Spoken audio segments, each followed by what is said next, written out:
Emphasis on the extra. We're very glad that you're here to enjoy this uniting with us. At this time, we'll have our scripture readings.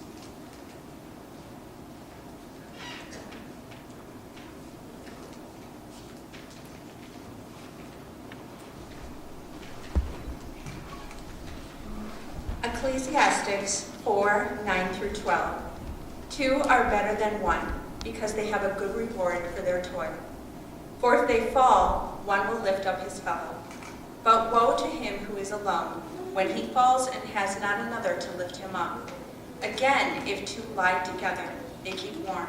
But how can one keep warm alone? And though a man might prevail against one who is alone, two will withstand him. A threefold cord is not quickly broken. Dios es amor. Amados, amémonos unos a otros, porque el amor es de Dios. Todo aquel que ama es nacido de Dios y conoce a Dios. El que no ama no ha conocido a Dios, porque Dios es amor. En esto se mostró el amor de Dios para con nosotros, en que Dios envió a su Hijo unigénito al mundo para que vivamos por Él. En esto consiste el amor, no en que nosotros hayamos amado a Dios, sino en que Él nos amó a nosotros y envió a su Hijo en propiciación para nuestros pecados. Amados, si Dios nos ha amado así, debemos también nosotros amarnos unos a otros. May God bless the reading of the scriptures today. We're also going to be looking at Micah 6:8 that says, He has told you, O man, what is good. And what does the Lord require of you?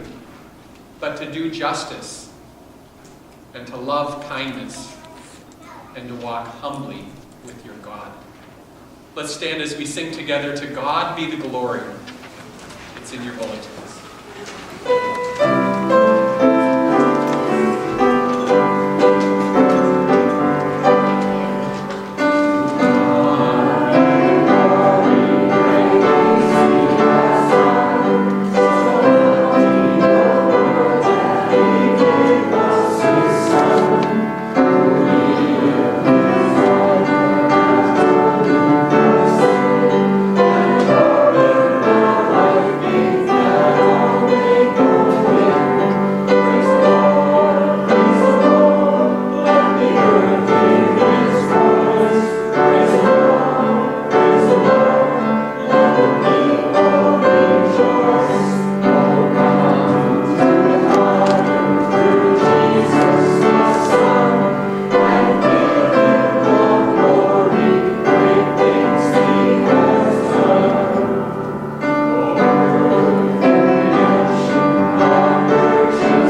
about worship.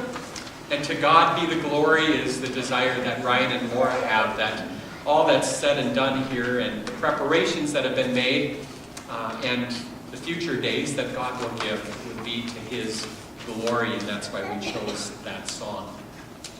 This afternoon, I'd like to just share a few things, and I hope that these words will be a reminder to Ryan and Laura. I'm not going to share anything with you that we haven't already talked about, so it'll be a reminder for you. But for the rest of you, for those of you that are married, I hope it will encourage you in your own marriages, that it will strengthen your marriage, that it will challenge you.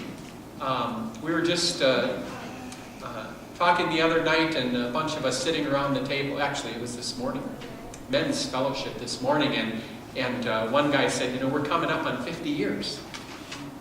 Another guy said, we're coming up on 40.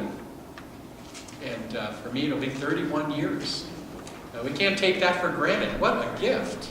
And well, how does that work? And so the scriptures that God has revealed for us what marriage is all about. In the beginning, God made the first man, Adam, to work and take responsibility for the world around him.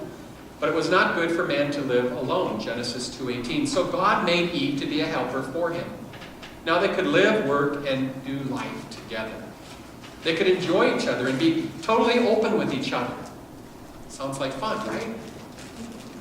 But then sin entered the world when they decided to do things their own way, outside of God's guidance. Basically, they said, we got it.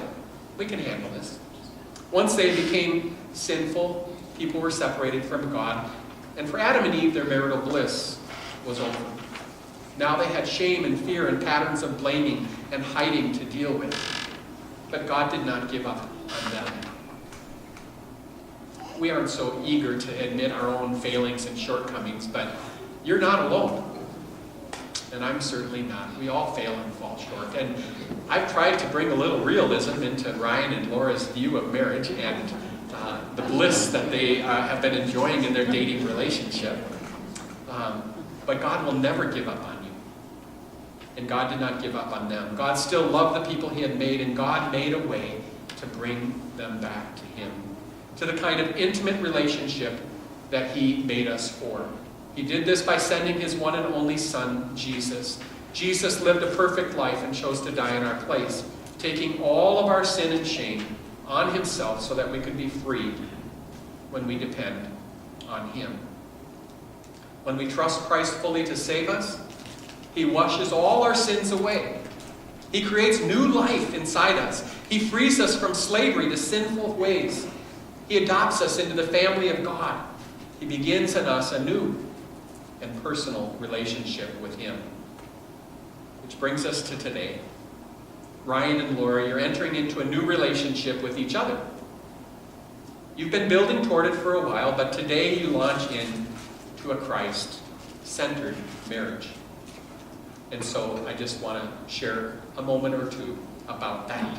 The word marriage implies the two of you coming together in unity.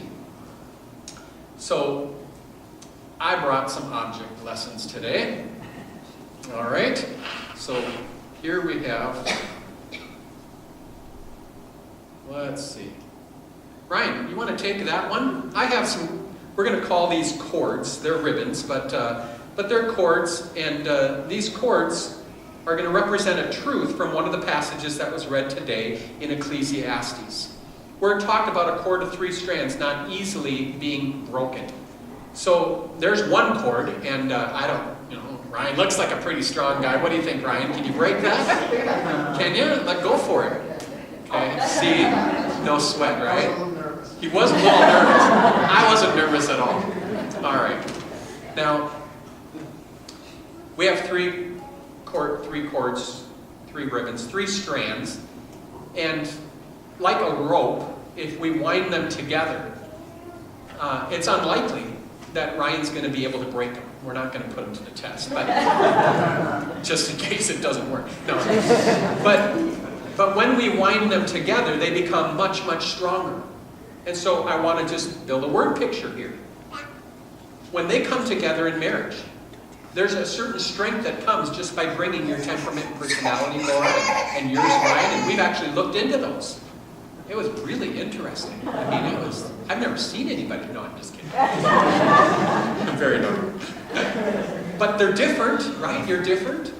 And you strengthen each other, and we talked about that. And so you wind those two together. But then we talked about making Christ a part of your marriage. And I challenged you, I asked you,